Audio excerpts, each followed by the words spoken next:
નમસ્કાર, હું વિશાલ જીવરાજભાઈ માગુકિયા, ગામ દળવા રાંદલના, તાલુકો ઉમરાળા, જિલ્લો ભાવનગર. આજે આપણે એક વિષય ઉપર ચર્ચા કરવી છે. પશુ પક્ષીઓની સેવા વિશેષ કઈ રીતે કહી શકાય.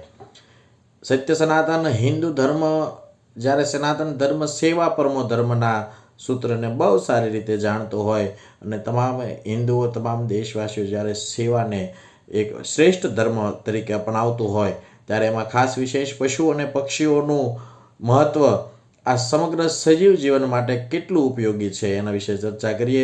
તો પશુ અને પક્ષી એ સમગ્ર સજીવ શૃંખલાનું, સમગ્ર સજીવ જીવોના માનવ જીવન સાથે તમામ સજીવ જીવોની સજીવ શૃંખલાનું એક અભિન્ન અંગ ગણી શકાય. કારણ કે પશુ અને પક્ષી વગરનું માનવ જીવન પણ શક્ય લાગતું જ નથી અને હોય પણ ન શકે.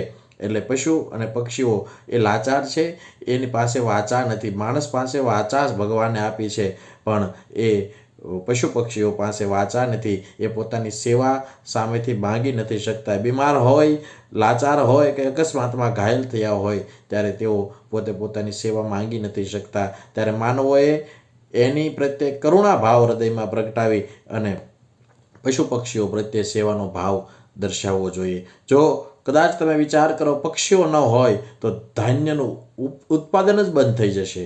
કદાચ આ સૃષ્ટિમાંથી પક્ષીઓ નીકળી જાય, કદાચ એક ચકલી નીકળી જાય તો પણ ધાન્ય ઉત્પાદન થતું બંધ થઈ જાય, એવો એક સમય આવી જાય. અને પશુ ન હોય તો પશુ વગરનું જીવન પણ આ પૃથ્વી પર શક્ય નથી. કારણ કે પશુ માનવને અને દરેક જીવોને કઈ ને કઈ રીતે ખૂબ જ ઉપયોગી છે.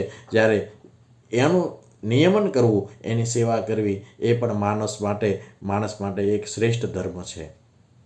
દરેક જીવોનું સેવા કરવી એ માનવનો અધિકાર છે, ધર્મ છે, ફરજ છે.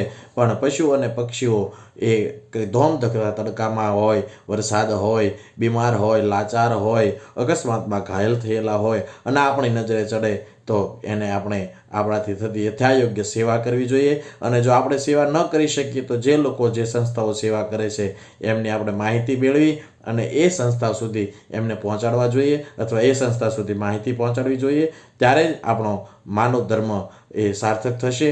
વધુમાં વધુ આ સેવાને આપણે આપણા દિલમાં ઉતારીએ, આપણા મનમાં ઉતારીએ અને અન્ય લોકો સુધી પણ આ પ્રેરણાને પહોંચાડીએ. વધુમાં વધુ પશુ તેમજ બીમાર પક્ષીઓ તેમજ બીમાર પશુઓની આપણે વધુમાં વધુ સારવાર સેવા કરીએ. જય જય ગરવી ગુજરાત.